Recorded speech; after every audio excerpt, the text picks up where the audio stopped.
Firfirii nyaachuu yoo barbaadanii buddeena ciramaa kottaa nyaadha.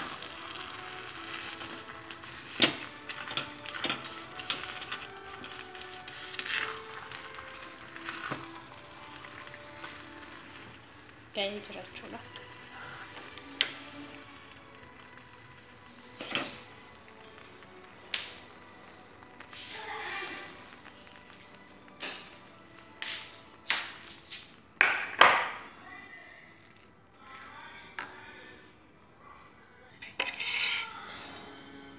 Kottaati nyaadha. Tsooma hiikuufani yoo tsoomaaf sagada qabna.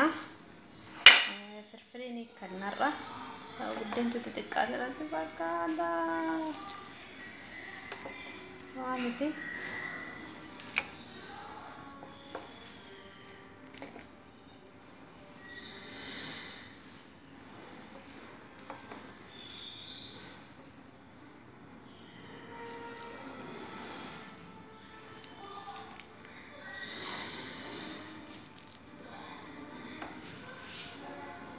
Kuno dhadhaallee qaba.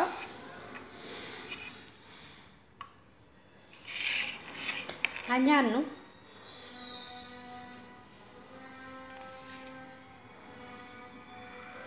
Buddeena Oromoo.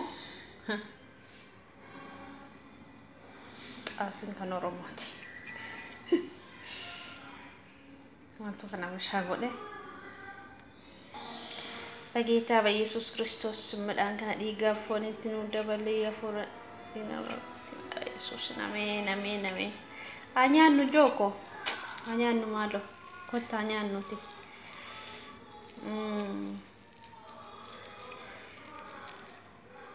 Kottaa nyaadha. Singurshoyi.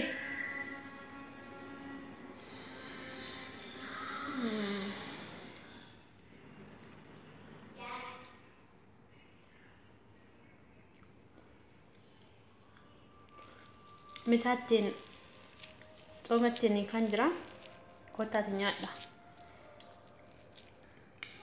Adaraa keessan laayikii naaf godha obboloota. Naaf ilaalaa viidiyoo kiyya. Laayikii illee naaf godha isiniin jechuun barbaada.